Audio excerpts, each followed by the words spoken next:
Okay, today I'm going to teach you how to use apostrophes so that you will never make a mistake again. You will never have to wonder whether it goes before the S or after the S, and you'll never have to ask anyone where it goes. In fact, you could become an apostrophe warrior, lurking with a black marker pen, adding apostrophes to shop signs when no one's looking. There are two reasons to use apostrophes. The first is to show omission. That just means that there are letters missing.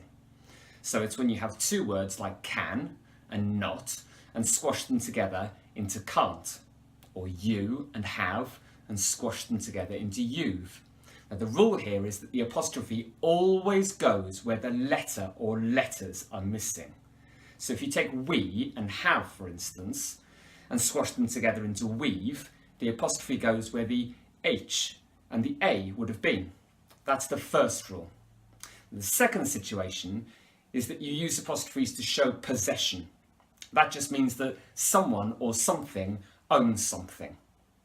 Now this is where people seem to get confused, and if this is you, I have to say that it might not even be your fault, because you've probably had a teacher who has said something like this: the apostrophe always goes before the S unless it's a plural, and then it goes after the S unless it's a singular noun that already ends in an S, and then it'll go after the S unless it's a plural noun that doesn't end in an S, and then it'll go before the S.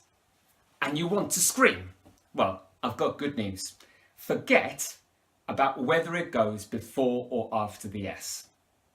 Just forget about S's, okay? There's one simple rule, and it's this: the apostrophe always goes immediately after the owner or owners. That's it. The apostrophe always goes immediately after the owner or owners. So let's take John's book as an example. John is the owner. So you think, where is the end of John? Well, it ends with an N, so that's where the apostrophe goes, straight after the N. What about the car's headlights? Well, if there's one car with two headlights, the owner of the headlights is the car. So the apostrophe goes straight after car. However, if the headlights belong to lots of cars, it goes straight after cars. The apostrophe always goes immediately after the owner or owners. Let's take a more unusual example: the policeman's helmets, for instance, or the children's party. It's the same rule. The policemen own the helmets and the children own the party, so the apostrophes go straight after policemen and children. The apostrophe always goes immediately after the owner or owners. Now you might be wondering, what do you do if you have something like Chris's tie, for instance? Well, first of all, follow the rule. Who owns the tie? Chris. So put the apostrophe after Chris. Some people say that you should put the extra S on the end here, and some people say that you shouldn't, but nowadays most people say that you should write what you'd say. So if I were you, I would stick with Chris's if I were you. The important thing is the apostrophe always goes immediately after the owner.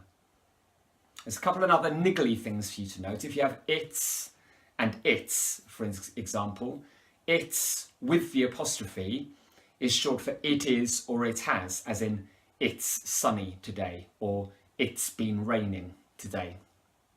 And if you have its without the apostrophe, then that means belonging to it, as in the cat ate its dinner or the dog chased its tail, the tail belonging to it, the dinner belonging to it. Now the trick here is to think, could I replace its with it is or it has? And if you can't, it's not the one with the apostrophe. Finally, if you want to pass your GCSEs, don't put an apostrophe in GCSEs. 1 GCSE, 2 GCSEs, no apostrophe. It's just plural, that's all. There's no omission, there's no possession. If you found this useful, like it, share it, and subscribe to English Gorillas. And go out there and become an apostrophe warrior.